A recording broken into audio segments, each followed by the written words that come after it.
રાજકોટમાં TRP game ઝોનમાં ખેલાયેલ અગ્નિકાંડ મામલો।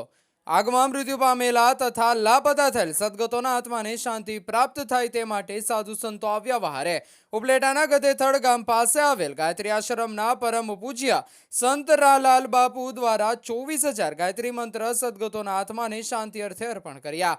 સદગતોના આત્માની શાંતિ માટે પૂજ્ય સંત લાલ બાપુએ ગાયત્રી મંત્રના ખાસ અનુષ્ઠાન દ્વારા અર્પણ કર્યા।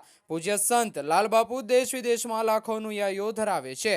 સદગતોના પરિવારજનોને આવી પડેલ દુઃખને સહન કરવાની શક્તિ આપે તેવી માતાજીને પ્રાર્થના લાલ બાપુએ કરી છે। રિપોર્ટર જગમાલ સુવા, ઉપલેટા।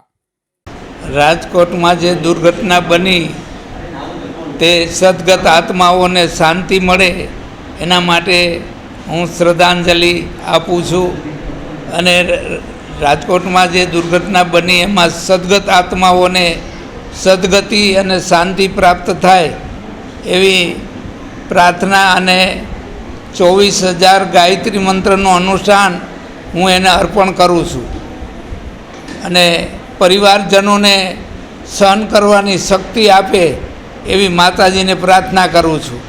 જય માતાજી।